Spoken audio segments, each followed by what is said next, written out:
അന്ധന് കാഴ്ചയേകുന്ന യേശുക്രിസ്തുവിനെയാണ് യോഹന്നാന്റെ സുവിശേഷം 9-ാമത്തെ അധ്യായത്തിൽ നാം കാണുക.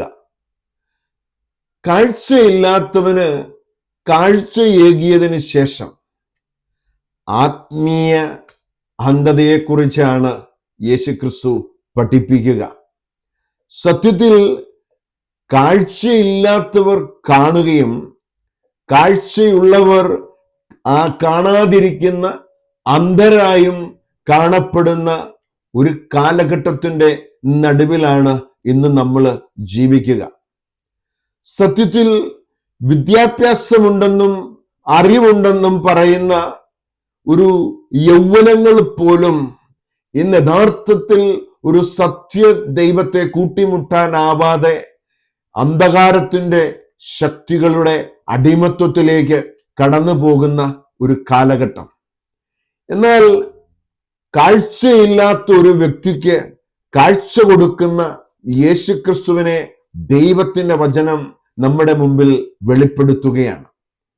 വിശുദ്ധ യോഹന്നാൻ എഴുതിയ സുവിശേഷം 9-ാം അധ്യായം അതിന്റെ 6ഉം 7ഉം വാക്യങ്ങളിലൂടെ നമ്മൾ കടന്നു പോകുമ്പോൾ യേശുക്രിസ്തു നിലത്ത് തുപ്പിയതിന് ശേഷം തുപ്പൽ കൊണ്ട് മണ്ണിൽ ചെളിയുണ്ടാക്കി ആ ചെളി ആ അന്ധനായ കാഴ്ചയില്ലാത്ത വ്യക്തിയുടെ കണ്ണുകളിൽ പുരട്ടിയതിന് ശേഷം അവനോട് പറയുകയാണ്, നീ പോയി സിലോഹോ, അയക്കപ്പെട്ടവൻ എന്നർത്ഥമുള്ള കുളത്തിൽ പോയി കഴുകുക. അവൻ പോയി കഴുകുകയും കാഴ്ചയുള്ളവനായി തിരികെ വരികയും ചെയ്തു എന്നാണ് ദൈവത്തിന്റെ വചനം നമ്മളെ ഓർമ്മിപ്പിക്കുക. സിലോഹോ, അയക്കപ്പെട്ടവൻ എന്നാണ് അർത്ഥം. യേശു ദൈവം അയച്ച തൻ്റെ ഏകജാതനാണ്, ദൈവം അയച്ചവനാണ്.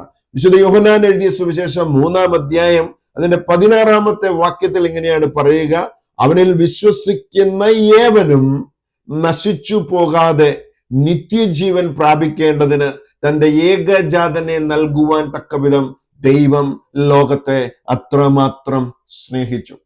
വിശുദ്ധ യോഹന്നാൻ എഴുതിയ സുവിശേഷം 9:4 നമ്മളത് കാണുന്നുണ്ട്. അയക്കപ്പെട്ടവനായ യേശുക്രിസ്തു. പ്രിയപ്പെട്ട ദൈവത്തിന്റെ ജനമേ, മനുഷ്യന് കാഴ്ച ലഭിക്കുന്നത് യേശുക്രിസ്തുവിലൂടെയാണ്. എന്നാൽ ഈ ലോകത്തിന്റെ ദേവനായ സാത്താൻ മനുഷ്യന് നൽകുന്നത് അന്ധതയാണ്. അല്ലെങ്കിൽ അന്ധരായ മനുഷ്യരെ അവരുടെ മനസ്സിന്റെ അന്ധതയിലൂടെ ഒരു സത്യത്തെ കൂട്ടിമുട്ടുവാൻ അനുവദിക്കാതെ ഈ ലോകത്തിന്റെ ദേവനായ സാത്താൻ അന്ധകാരത്തെ സൃഷ്ടിക്കുകയാണ്. നമ്മൾ ബൈബിൾ എടുത്താൽ പാഴും ശൂന്യവും അന്ധകാരവുമായിരുന്ന ഈ ലോകത്ത് വെളിച്ചത്തെ സൃഷ്ടിച്ച ദൈവം വെളിച്ചത്തെ ഇരുട്ടിൽ നിന്ന് അന്ധകാരത്തിൽ നിന്ന് വേർതിരിക്കുന്നതിലൂടെയാണ് ബൈബിള് തന്നെ തുടങ്ങുക.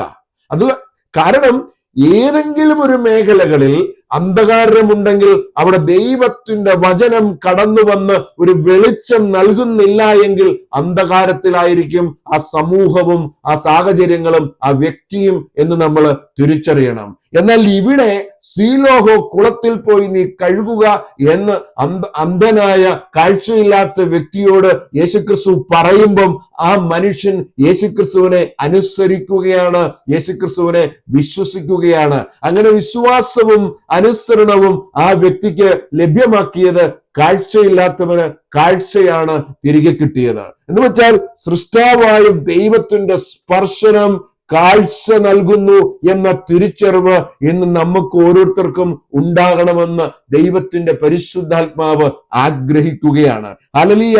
ഇവിടെ ദൈവത്തിന്റെ ജനമേ, യേശുക്രിസ്തു അന്ധനായ വ്യക്തിയുടെ കണ്ണിൽ തുപ്പലും മണ്ണും ചേർത്ത് ചെളിയുണ്ടാക്കി പുരട്ടി കാഴ്ച നൽകുന്ന അത്ഭുതകരമായ ഒരു സംഭവം നമ്മുടെ കണ്ണു തുറക്കുമ്പോൾ ഒരു പുതിയ സൃഷ്ടിയുടെ പ്രവർത്തനമാണ് നമ്മുടെ കണ്ണുകളിൽ നമ്മൾ കാണുക.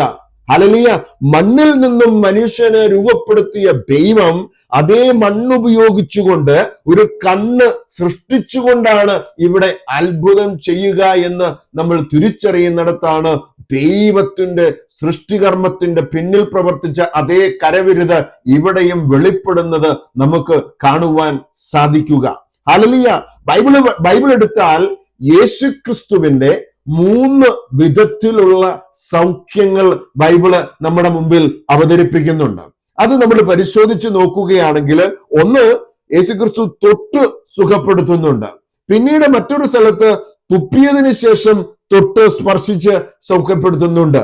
മൂന്നാമത് തുപ്പൽ കൊണ്ട് മണ്ണിൽ ചെളിയുണ്ടാക്കി മണ്ണിൽ തുപ്പിയതിനു ശേഷം ആ മണ്ണ് കുഴച്ച് ചെളിയുണ്ടാക്കി കണ്ണിൽ പൂശി സൗഖ്യം കൊടുത്തു എന്ന് ഇപ്പൊ നമ്മൾ എന്താ പറയുന്നത്, ഈ യോഹന്നാന്റെ സുവിശേഷം 9-ാമത്തെ അധ്യായത്തിൽ നമ്മൾ കാണുകയാണ്. 3 തരത്തിലാണ് ഇവിടെ യേശുക്രിസ്തു സൗഖ്യം കൊടുക്കുന്നത് നമ്മൾ കാണുക. ഒന്ന്, തൊട്ട് സുഖപ്പെടുത്തി. അത് വിശുദ്ധ മത്തായി എഴുതിയ സുവിശേഷം 8-ാമത്തെ അധ്യായം അതിന്റെ 4-ാമത്തെ വാക്യത്തിൽ നമ്മൾ കാണുന്നുണ്ട്. കുഷ്ഠരോഗിയായ ഒരു വ്യക്തി യേശുക്രിസ്തുവിന്റെ അടുത്ത് വന്ന്, നിനക്ക് മനസ്സുണ്ടെങ്കിൽ ഞാൻ സുഖപ്പെടും എന്ന് പറയുന്ന ഒരു സാഹചര്യത്തിന്റെ നടുവിൽ യേശുക്രിസ്തു കൈ നീട്ടി ആ കുഷ്ഠരോഗിയെ സ്പർശിച്ച് സൗഖ്യപ്പെടുത്തുകയാണ്. എന്നിട്ട് യേശു പറഞ്ഞു, എനിക്ക് മനസ്സുണ്ട്, നിനക്ക് ശുദ്ധി വരട്ടെ. ഹല്ലേലൂയ. ആ ഒരു സമയം നിനക്ക് ശുദ്ധി വരട്ടെ എന്ന് യേശുക്രിസ്തു പറയുന്ന നിമിഷം കുഷ്ഠം മാറി ആ വ്യക്തി അവിടെ സൗഖ്യം പ്രാപിക്കുകയാണ്. എന്ന് വെച്ചാൽ യേശുക്രിസ്തുവിന്റെ സ്പർശനം നമ്മുടെ അശുദ്ധിയെ മാറ്റി നമ്മളെ വിശുദ്ധീകരിക്കുന്നതാണ്. അല്ലെങ്കിൽ അശുദ്ധിയിലൂടെ കടന്നു വന്ന ഒരു പാപത്തിന്റെ ബൈ പ്രോഡക്റ്റ് ആയ ഒരു രോഗത്തെ യേശുക്രിസ്തുവിന്റെ സ്പർശനം എടുത്തു മാറ്റുന്നത് നമ്മൾ കാണുകയാണ്. ഇവിടെ ദൈവത്തിന്റെ ജനമേ, വീണ്ടും തുപ്പൽ, അതായത് അന്ധനായ ഒരു വ്യക്തിയുടെ കണ്ണിൽ തുപ്പിയതിനു ശേഷം വിരൽ കൊണ്ട് സ്പർശിച്ച് സൗഖ്യം കൊടുക്കുകയാണ്. അത് വിശുദ്ധ മർക്കോസ് എഴുതിയ സുവിശേഷം 8-ാം അധ്യായം അതിന്റെ 22 മുതൽ താഴേക്ക് നമ്മൾ വായിക്കുമ്പോൾ നമുക്കത് കാണുവാൻ പറ്റും. ഹല്ലേലൂയ. അതായത് ബെത്സയിദ എന്ന് പറയുന്ന ഒരു ഗ്രാമത്തിൽ നിന്ന് ഒരു അന്ധനെ ഒരു കൂട്ടം ജനം യേശുക്രിസ്തുവിന്റെ അരികിലേക്ക് കൊണ്ടുവരികയാണ്. അങ്ങനെ കൊണ്ടുവരുന്ന സമയം യേശുക്രിസ്തു എന്താണ് ചെയ്തത്? നമ്മൾ ആ വചനം ഒന്ന് പരിശോധിക്കുകയാണെങ്കിൽ, യേശു ആദ്യം ചെയ്തത് ആ അന്ധനായ വ്യക്തിയെ കൈപിടിച്ച് ആ ഗ്രാമത്തിന്റെ വെളിയിലേക്ക് കൊണ്ടുപോവുകയാണ്. രണ്ടാമത് അവന്റെ കണ്ണുകളിൽ തുപ്പുന്നത് നമ്മൾ കാണുന്നുണ്ട്, അവന്റെ മേൽ കൈവെക്കുന്നതും നമ്മൾ കാണുന്നുണ്ട്. എന്നിട്ട് യേശു ആ വ്യക്തിയോട് ചോദിക്കുകയാണ്, നീ എന്തെങ്കിലും കാണുന്നുണ്ടോ? ഇവിടെ ദൈവത്തിന്റെ ജനമേ, ഈ ചോദ്യത്തിന്റെ പ്രസക്തി മനസ്സിലാകണമെങ്കിൽ നമ്മൾ മുന്നോട്ട് വചനം വീണ്ടും വായിച്ച് കടന്നു പോകണം. ഹല്ലേലൂയ. അപ്പം നീ എന്തെങ്കിലും കാണുന്നുണ്ടോ എന്ന ചോദ്യത്തിന്റെ നടുവിൽ ആ വ്യക്തി മറുപടി പറയുകയാണ്, ഞാൻ മനുഷ്യനെ കാണുന്നുണ്ട്, അവർ മരങ്ങളെ പോലെ ഇരിക്കുന്നു, അവര് നടക്കുന്നതും ഞാൻ കാണുന്നു. ഹല്ലേലൂയ. വീണ്ടും യേശുക്രിസ്തു ആ വ്യക്തിയുടെ കണ്ണുകളിൽ സ്പർശിച്ചതിന് ശേഷം ആ അന്ധന് എന്ത് സംഭവിച്ചു? കാഴ്ച പൂർണ്ണമായും തിരിച്ചു കിട്ടുന്ന ഒരു കാഴ്ച നമ്മൾ അവിടെ കാണുകയാണ്. എല്ലാ വസ്തുക്കളും അവന് വ്യക്തമായി കാണുവാൻ സാധിച്ചു എന്ന് മനസ്സിലാക്കുക. പ്രിയപ്പെട്ട ദൈവത്തിന്റെ ജനമേ, ആദ്യം തുപ്പിയതിനു ശേഷം കൈവച്ചപ്പോൾ അവൻ പറഞ്ഞു, ഞാൻ മനുഷ്യരെ കാണുന്നുണ്ട്, പക്ഷെ അവർ മരങ്ങളെ പോലെ ഇരിക്കുന്നു, അവർ നടക്കുന്നതായും കാണുന്നു. എന്നാൽ ഒരു വ്യക്തത വന്നതായി മനസ്സിലായില്ല. എന്നാൽ വീണ്ടും യേശുക്രിസ്തുവിന്റെ കരം ആ വ്യക്തിയുടെ കണ്ണുകളിൽ സ്പർശിക്കുന്ന സമയത്ത് പൂർണ്ണമായ കാഴ്ചയിലേക്ക് ആ വ്യക്തി കടന്നു വരികയാണ്. എന്ന് വെച്ചാൽ 2 പ്രാവശ്യം യേശുക്രിസ്തു തൊടുമ്പോൾ, ഒന്ന്, ആത്മീയമായ കണ്ണുകൾ തുറക്കപ്പെടുകയാണ്, സ്പിരിച്വൽ ഐ തുറക്കപ്പെടുകയാണ്. പിന്നീട് ഫിസിക്കൽ ഐ, എന്താ പറയുക, ശാരീരികമായ കണ്ണിന്റെ ആ ഒരു കാഴ്ചയിലേക്കും തിരിച്ചു വരികയാണ്. എന്ന് വെച്ചാൽ ആന്തരികമായ കണ്ണുകളുടെ ഒരു തുറവി ഉണ്ടാകുന്നു, ആത്മീയ നേത്രങ്ങൾ തുറക്കുന്നു, പിന്നീട് ശാരീരികമായ ഫിസിക്കൽ ഐയും തുറക്കുകയാണ്. ഹല്ലേലൂയ. കാഴ്ച പ്രാപിച്ചവനോട് പിന്നീട് യേശു പറയുന്ന ഒരു കാര്യം, തിരിച്ച് നിന്റെ ഗ്രാമത്തിൽ പ്രവേശിക്കുക പോലും അരുത് എന്നാണ്. ഹല്ലേലൂയ. കാഴ്ച പ്രാപിച്ച വ്യക്തി തിരികെ തന്റെ ഗ്രാമത്തിൽ പോയി എനിക്ക് സൗഖ്യം ലഭിച്ചു എന്ന അത്ഭുതകരമായ ഒരു സാക്ഷ്യം പറയുന്ന ഒരു സാഹചര്യത്തെ യേശുക്രിസ്തു വിലക്കുകയാണ്. സ്വന്തം ഗ്രാമത്തിലേക്ക് മടങ്ങി പോകരുതെന്ന നിർദ്ദേശം കൊടുക്കുകയാണ്. ഇവിടെ ദൈവത്തിന് ജനമേ, എന്തുകൊണ്ടാണ് യേശുക്രിസ്തു അങ്ങനെ പറയുവാൻ കാരണം? ദൈവത്തിന്റെ വചനം നമ്മൾ പരിശോധിക്കുമ്പോൾ വിശുദ്ധ മത്തായി എഴുതിയ സുവിശേഷം 11-ാം അധ്യായം അതിന്റെ 20-ഉം 21-ഉം വാക്യങ്ങളിലൂടെ നമ്മൾ കടന്നു പോകുമ്പോൾ ഒരു കാര്യം നമുക്ക് മനസ്സിലാകും. യേശുക്രിസ്തു താൻ ഏറ്റവും കൂടുതൽ അത്ഭുതങ്ങൾ പ്രവർത്തിച്ച നഗരങ്ങൾ മാനസാന്തരപ്പെടാത്തതിനാൽ അവയെ ശാസിക്കുവാൻ തുടങ്ങി. എന്ന് വെച്ചാൽ യേശു തന്റെ ഐഹിക ജീവിത കാലഘട്ടത്തിന്റെ നടുവില് കൂടുതൽ അത്ഭുതങ്ങളും അടയാളങ്ങളും പ്രവർത്തിച്ച ഗ്രാമങ്ങളും നഗരങ്ങളും ഒന്നും മാനസാന്തരപ്പെടാത്തതിനാൽ ക്രിസ്തുവിനെ അറിഞ്ഞ് തിരികെ വരുവാൻ സാധിക്കാതെ പോയതിന്റെ വെളിച്ചത്തിൽ ആ നഗരങ്ങളെ ശാസിക്കുവാൻ തുടങ്ങി. എന്നിട്ട് എന്താണ് അടുത്ത വാക്യം പറയുക? കൊറോസീൻ നിനക്ക് ദുരിതം, ബെത്സയിദ നിനക്ക് ദുരിതം. കാരണം കൊറോസീനും ബെത്സയിദയും എന്താ പറയാ, മാനസാന്തരപ്പെടാഞ്ഞതിനാൽ ആ ഗ്രാമങ്ങൾക്ക് നഗരങ്ങൾക്ക് ദുരിതമെന്ന് യേശുക്രിസ്തു പ്രഖ്യാപിക്കുകയാണ്. ബെത്സയിദയിൽ അത്ഭുതം നടന്നു, പക്ഷെ ജനം മാനസാന്തരപ്പെട്ടില്ല, യേശുക്രിസ്തുവിനെ തിരിച്ചറിഞ്ഞില്ല. അതുകൊണ്ട് ഈ ബെത്സയിദയിൽ നിന്നും പുറത്തു വന്ന് കാഴ്ച പ്രാപിച്ച അന്ധനായ വ്യക്തിയെ, ഇന്ന് കാഴ്ച പ്രാപിച്ച വ്യക്തിയോട് യേശുക്രിസ്തു പറയുകയാണ്, ബെത്സയിദയിലേക്ക് കടന്നു പോകരുത്. ഹല്ലേലൂയ.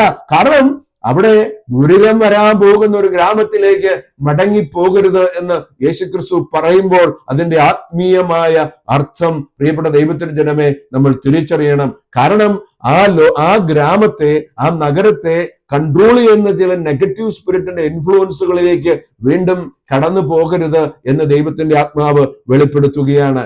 ഇവിടെ ആ അന്ധനായ വ്യക്തിയുടെ കണ്ണുകളിൽ യേശുക്രിസ്തു തുപ്പുന്നത് നമ്മൾ കാണുകയാണ്. നാവിൽ നിന്നും എന്താ പറയാ, സലൈവ അത് കടന്നു വരുമ്പോ ഇവിടെ നമ്മൾ എന്താണ് മനസ്സിലാക്കുക?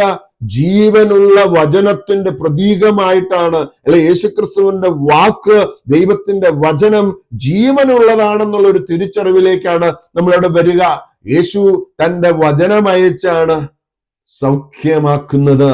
യോഹന്നാന്റെ സുവിശേഷം 6-ാം അധ്യായം 63-ാമത്തെ വാക്യം പറയുന്നു, നിങ്ങളോട് ഞാൻ പറഞ്ഞ വാക്ക് ആത്മാവും ജീവനുമാണ്. ഇവിടെ ദൈവത്തിന്റെ ജനമേ, ദൈവത്തിന്റെ അധരത്തിൽ നിന്നും പുറത്തു വരുന്ന വാക്ക് ആത്മാവാണ്, ജീവനാണ്. അതുകൊണ്ട് ജീവനേകുന്നത് ദൈവത്തിന്റെ വചനമാണ്, ദൈവത്തിന്റെ വാക്കാണ്. ഹല്ലേലൂയ. അതുപോലെ ജ്ഞാനത്തിന്റെ പുസ്തകം 16:12 പറയുന്നു, കർത്താവേ, മരുന്നോ ലേപന ഔഷധമോ അല്ല, എല്ലാവരെയും സുഖപ്പെടുത്തുന്ന അങ്ങയുടെ വചനമാണ് അവരെ സുഖപ്പെടുത്തിയത്. അപ്പൊ ദൈവത്തിന്റെ നാവിൽ നിന്നും പുറപ്പെട്ട ദൈവത്തിന്റെ വചനമാണ് സൗഖ്യമേകുന്നത് എന്ന് ദൈവത്തിന്റെ പരിശുദ്ധാത്മാവ് നമ്മളെ അറിയിക്കുകയാണ്. കാരണം സങ്കീർത്തനം 107:20 എന്താണ് പറയുക? അവിടുന്ന് തന്റെ വചനമയച്ചവരെ സുഖപ്പെടുത്തി. പ്രിയപ്പെട്ട ദൈവത്തിന്റെ ജനമേ, വചനമാണ് സൗഖ്യമാക്കുക എന്ന് വെച്ചാൽ വചനം മാംസം ധരിച്ച് നമ്മുടെ ഇടയിലേക്ക് ഇറങ്ങി വന്ന കൃപയും സത്യവും നിറഞ്ഞവനായ പിതാവിന്റെ ഏകജാതന്റെ ആ വലിയ അനുഗ്രഹമാണ്. വചനം മാംസം ധരിച്ച ക്രിസ്തുവാണ് അവിടെ സൗഖ്യത്തിന്റെ ഒരു മേഖല നമ്മുടെ മുമ്പിൽ തുറന്നു കൊടുക്കുക. അതുകൊണ്ട് തൊട്ടു സൗഖ്യമാക്കി, തുപ്പിയതിനു ശേഷം കൈവച്ച് സൗഖ്യമാക്കി. മൂന്നാമത് നമ്മൾ കണ്ടത് എന്താണ്? തുപ്പല് കൊണ്ട് മണ്ണും തുപ്പലും കൂടെ ചേർത്ത് ചെളിയുണ്ടാക്കുകയാണ്. അതാണ് യോഹന്നാന്റെ സുവിശേഷം 9-ാം അധ്യായത്തിന്റെ 6-7 വാക്യങ്ങളിൽ നമ്മൾ വായിച്ചത്. തുപ്പിയതിനു ശേഷം ചെളിയുണ്ടാക്കി അവന്റെ കണ്ണിൽ പൂശിയതിനു ശേഷം സീലോഹോ എന്ന കുളത്തിൽ പോയി കഴുകുവാൻ പറയുകയും കഴുകിയതിനു ശേഷം തിരികെ വന്ന വ്യക്തി കാഴ്ചയുള്ളവനായി കാണപ്പെടുകയും ചെയ്യുകയാണ്. ഹല്ലേലൂയ. ഇവിടെ യേശുക്രിസ്തു സൃഷ്ടാവായ ദൈവത്തിന്റെ റോൾ എടുക്കുകയാണ്. എന്ന് വെച്ചാൽ സൃഷ്ടിക്കുന്ന ദൈവമായി യേശുക്രിസ്തു യോഹന്നാന്റെ സുവിശേഷം 9-ാം അധ്യായത്തിൽ പ്രവർത്തിക്കുന്നത് നമുക്ക് കാണുവാൻ പറ്റും. എന്ന് വെച്ചാൽ പുതിയ കണ്ണ് യേശുക്രിസ്തു സൃഷ്ടിച്ച് റീക്രിയേറ്റ് ചെയ്ത് ഒരു പുനർസൃഷ്ടി, അതായത് കണ്ണുണ്ടാക്കി മണ്ണ് കുഴച്ച് ആദ്യ മനുഷ്യനെ രൂപപ്പെടുത്തിയതുപോലെ മണ്ണ് കുഴച്ച് കണ്ണ് സൃഷ്ടിച്ച് പുതിയ കണ്ണ് വെച്ചു പിടിപ്പിക്കുന്നു, അല്ലെങ്കിൽ പുതിയ കണ്ണ് എന്താ പറയുക സൃഷ്ടിച്ച് സൗഖ്യം കൊടുക്കുകയാണ്.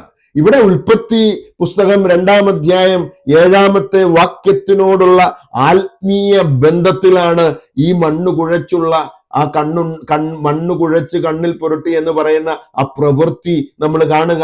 മണ്ണിൽ നിന്നും മനുഷ്യനെ രൂപപ്പെടുത്തിയ ദൈവം ജീവശ്വാസമേകി, അല്ലെങ്കിൽ ജീവശ്വാസം നിശ്വസിച്ച് മനുഷ്യനെ ജീവനുള്ളതാക്കി മാറ്റിയതുപോലെ, സൃഷ്ടിയുടെ ആദ്യ പ്രവർത്തനത്തിൽ നടന്നതുപോലെ യേശുക്രിസ്തു മണ്ണിൽ തുപ്പി ചെളിയുണ്ടാക്കി കണ്ണിൽ പൂശി എന്ന് പറയുമ്പോ സൃഷ്ടാവായ ദൈവം വീണ്ടും മണ്ണിനെ ഉപയോഗിക്കുകയാണ്, മണ്ണിന് ജീവനേകുകയാണ്.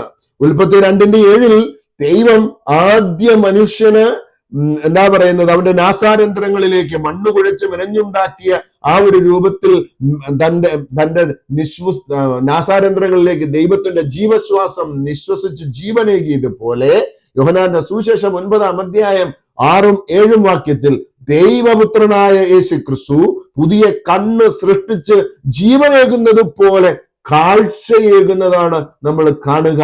ഹല്ലേലൂയ. മണ്ണ് ദൈവത്തിന്റെ കരങ്ങളാൽ ജീവനുള്ളതായി മാറുകയാണ്. പ്രിയപ്പെട്ട സഹോദരങ്ങളെ, നമ്മളിവിടെ മനസ്സിലാക്കേണ്ട കാര്യങ്ങൾ എന്ന് പറയുക, അതിൽ ഏറ്റവും ഇമ്പോർട്ടന്റ് ആയ കാര്യം യേശുക്രിസ്തു സൃഷ്ടാവായ ദൈവമാണ്, സൃഷ്ടികർത്താവാണ്. ഹല്ലേലൂയ. വിശുദ്ധ യോഹന്നാൻ എഴുതിയ സുവിശേഷം 1-ാം അധ്യായം 1-ാമത്തെ വാക്യത്തിൽ ആദിയിൽ വചനമുണ്ടായിരുന്നു, വചനം ദൈവത്തോടു കൂടെയായിരുന്നു, വചനം ദൈവമായിരുന്നു. ഹല്ലേലൂയ. പിന്നീട് 1:3 നമ്മൾ കാണുന്നു, സമസ്തവും അവനിലൂടെ ഉണ്ടായി, ഒന്നും അവനെ കൂടാതെ ഉണ്ടായിട്ടില്ല. 4-ാം വാക്യം പറയുന്നു, അവനിൽ ജീവൻ ഉണ്ടായിരുന്നു, ആ ജീവൻ മനുഷ്യരുടെ വെളിച്ചമായിരുന്നു. എന്നും വെച്ചാൽ യേശുക്രിസ്തുവിലൂടെയാണ് ഈ ലോകത്തുള്ള സമസ്തവും സൃഷ്ടിക്കപ്പെട്ടത്.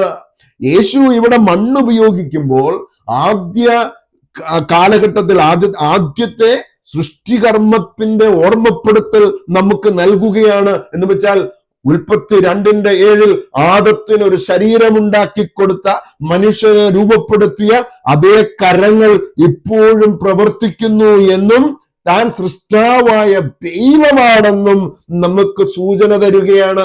എന്നാൽ ഇത് തിരിച്ചറിയാനാവാത്ത വിധം ഒരു ആത്മീയ അന്ധതയിലൂടെയാണ് ലോകം കടന്നു പോവുക. ഇവിടെ ദൈവത്തിന്റെ സൃഷ്ടാവായ ദൈവം ഒരു പുനർസൃഷ്ടി നടത്തുകയാണ്. ദൈവത്തിന്റെ വചനത്താൽ കുരുടന് കാഴ്ചയേകിയ യേശുക്രിസ്തു ആത്മീയ അന്ധതയെ സൂചിപ്പിക്കുകയാണ്.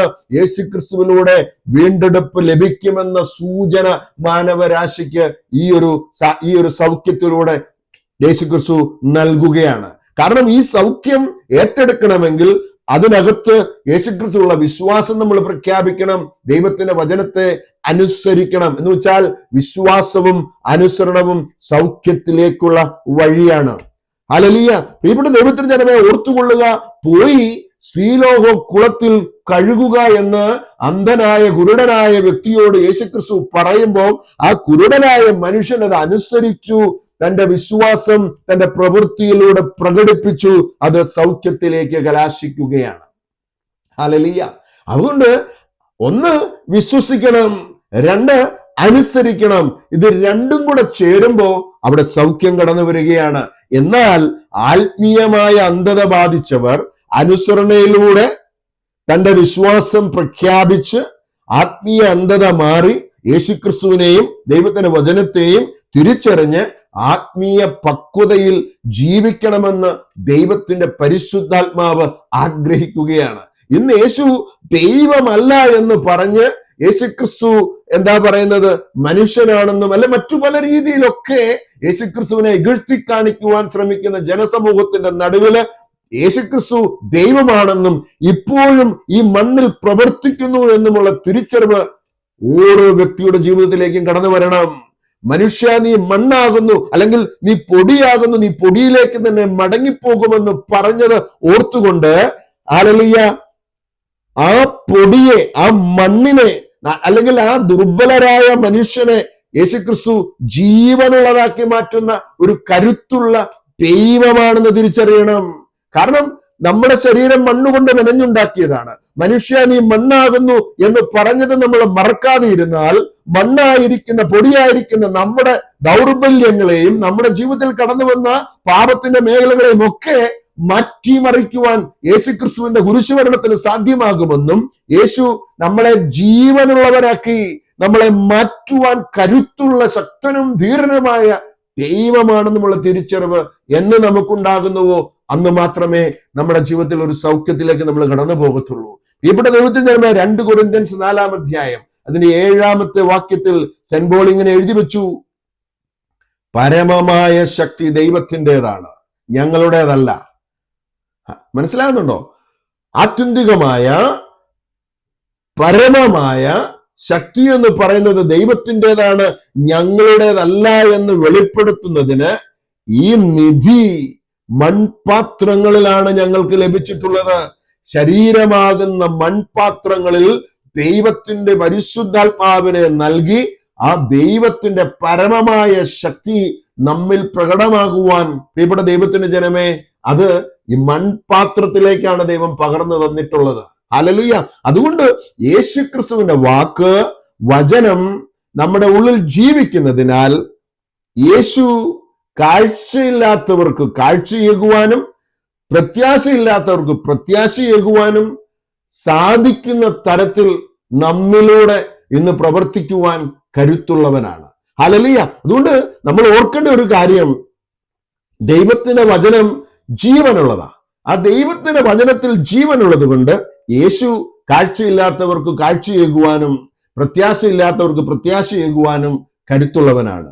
ഹല്ലേലൂയ. അതുകൊണ്ട് അനുസരണമെന്ന് പറയുന്നത് അത്ഭുതത്തിന് കാരണമായെങ്കിൽ ആത്മീയ അന്ധത ബാധിച്ച മനുഷ്യൻ ദൈവത്തിന്റെ വചനമനുസരിച്ച് പുതിയ കാഴ്ചയിലേക്കും പുതിയ ജീവിതത്തിലേക്കും മാറി മറിയണമെന്ന് ദൈവത്തിന്റെ പരിശുദ്ധാത്മാവ് ആഗ്രഹിക്കുകയാണ്. അതുകൊണ്ടാണ് 2 കൊരിന്ത്യൻസ് 5-ാം അധ്യായം 17-ാമത്തെ വാക്യത്തിൽ സെന്റ് പോൾ കുറിച്ചു വെച്ചു, ഒരുവൻ ക്രിസ്തുവിൽ എത്തിയാൽ അവൻ പുതിയ സൃഷ്ടിയാണ്, പഴയത് കടന്നുപോയി പുതിയത് വന്നു കഴിഞ്ഞു.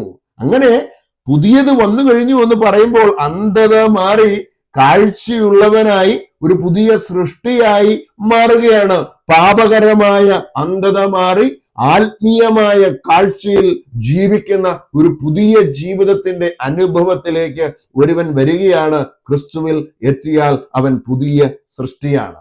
യോഹന്നാന്റെ സുവിശേഷം 9-ാം അധ്യായത്തിന്റെ 5-ാമത്തെ വാക്യത്തിൽ യേശു പറഞ്ഞില്ലേ, ഞാൻ ലോകത്തിന്റെ പ്രകാശമാണ്. ഹല്ലേലൂയ. ഞാൻ ലോകത്തിന്റെ പ്രകാശമാണ് എന്ന് പറഞ്ഞ് യേശു സകലരുടെയും ആത്മീയ അന്ധത മാറ്റുന്ന ഏക സത്യ ദൈവമാണ്. ഹല്ലേലൂയ.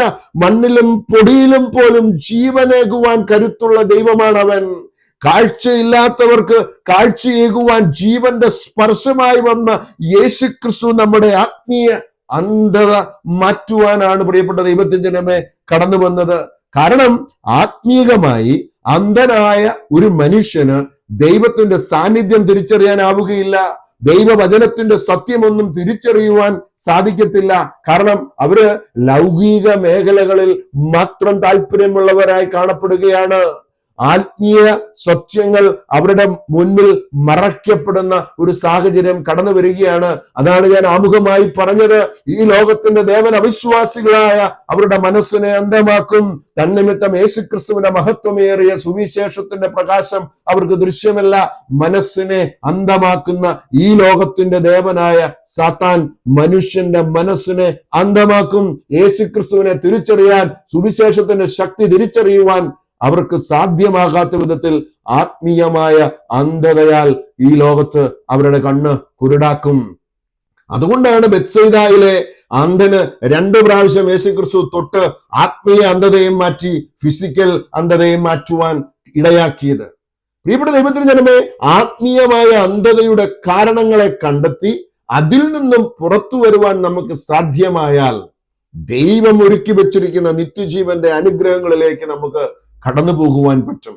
വിശുദ്ധ യോഹന്നാന്റെ സുവിശേഷം 9-ാം അധ്യായം 41-ാമത്തെ വാക്യത്തിൽ യേശു പറയുകയാണ്, അന്ധരായിരുന്നുവെങ്കിൽ നിങ്ങൾക്ക് പാപം ഉണ്ടാകുമായിരുന്നില്ല. എന്നാൽ ഞങ്ങൾ കാണുന്നു എന്ന് നിങ്ങൾ പറയുന്നു, അതുകൊണ്ട് പാപം നിങ്ങളിൽ നിലനിൽക്കുന്നു. വളരെ ശ്രദ്ധിച്ച് ഈ വചനം നിങ്ങളൊന്ന് പഠിക്കണം. ബൈബിള് പറയുകയാണ്, അന്ധരായിരുന്നുവെങ്കിൽ, നിങ്ങൾക്ക് കാഴ്ചയില്ലായിരുന്നുവെങ്കിൽ നിങ്ങൾക്ക് പാപമുണ്ടാകുമായിരുന്നില്ല. പക്ഷെ നിങ്ങൾ പറയുകയാണ് നിങ്ങൾക്ക് കാഴ്ചയുണ്ട്, നിങ്ങളെല്ലാം കാണുന്നുവെന്ന് നിങ്ങൾ പറയുമ്പോ നിങ്ങളിൽ എന്ത് നിലനിൽക്കുന്നു? നിങ്ങളിൽ നിലനിൽക്കുന്നത് പാപമാണ്. പാപത്തിന്റെ ശമ്പളം എന്ന് പറയുന്നത് മരണമാണ്. ഹല്ലേലൂയ. പാപം മനുഷ്യന്റെ ഹൃദയത്തെ അന്ധമാക്കുന്നു, കഠിനമാക്കുന്നു. പാപം ഒരു മനുഷ്യന്റെ ജീവിതത്തിൽ അന്ധത കൊണ്ടുവരുന്നു. ആത്മീയമായ അന്ധത, ഒരു സത്യം തിരിച്ചറിയാനാവാത്ത വിധത്തിൽ ആത്മീയമായ അന്ധത. ഹല്ലേലൂയ. അത് യോഹന്നാന്റെ സുവിശേഷം 12-ാം അധ്യായം 40-ാമത്തെ വാക്യം. ബൈബിൾ വളരെ കൃത്യമായി പറയുകയാണ്, അവർ തങ്ങളുടെ കണ്ണുകൊണ്ട് കാണുകയും ഹൃദയം കൊണ്ട് ഗ്രഹിക്കുകയും അങ്ങനെ അവർ എന്നിലേക്ക് തിരിഞ്ഞ് ഞാൻ അവരെ സുഖപ്പെടുത്തുകയും ചെയ്യാതിരിക്കേണ്ടതിന് അവിടുന്ന് അവരുടെ കണ്ണുകളെ അന്ധമാക്കുകയും ഹൃദയത്തെ കഠിനമാക്കുകയും ചെയ്തു. പ്രിയപ്പെട്ട സഹോദരങ്ങളെ, ഹൃദയം കഠിനമായി, കണ്ണുകളെ അന്ധമാക്കി. ഇതിന്റെ കാരണമെന്ന് പറയുക അവിശ്വാസമാണ്. അതായത് ദൈവത്തെ, യേശുക്രിസ്തുവിനെ വിശ്വസിക്കുവാൻ വിസമ്മതിക്കുന്ന സാഹചര്യങ്ങൾ ആത്മാവിന്റെ കണ്ണുകളെ അടയ്ക്കുകയാണ്. ഹല്ലേലൂയ. അതുകൊണ്ട് ഒന്നാമത് അവിശ്വാസം മാറണം. ക്രിസ്തുവിനെ വിശ്വസിക്കണം. അത് അല്ലെങ്കിൽ ലോകത്തിന്റെ മോഹങ്ങൾ മനസ്സിനെ അന്ധമാക്കും. നമുക്ക് വിശുദ്ധ മത്തായി എഴുതിയ സുവിശേഷം 6-ാം അധ്യായം അതിന്റെ 24-ാമത്തെ വാക്യത്തിലേക്ക് കടന്നു പോവുകയാണെങ്കിൽ മറ്റൊരു കാര്യം മനസ്സിലാക്കുവാൻ പറ്റും. അതായത് ഒരു വ്യക്തിക്ക് 2 യജമാനന്മാരെ സേവിക്കുവാൻ സാധിക്കുകയില്ല എന്ന് പറയുന്ന ഒരു സാധ്യത. എന്ന് വെച്ചാൽ 2 യജമാനന്മാരെ സേവിക്കുവാൻ ആർക്കും സാധിക്കുകയില്ല. ഒന്നുകിൽ ഒരുവനെ ദ്വേഷിക്കും, അപരനെ സ്നേഹിക്കും. അല്ലെങ്കിൽ ഒരുവനെ ബഹുമാനിക്കും, അപരനെ നിന്ദിക്കുകയും ചെയ്യും. ദൈവത്തെയും മാമോനെയും സേവിക്കുവാൻ നിങ്ങൾക്ക് സാധിക്കുകയില്ല.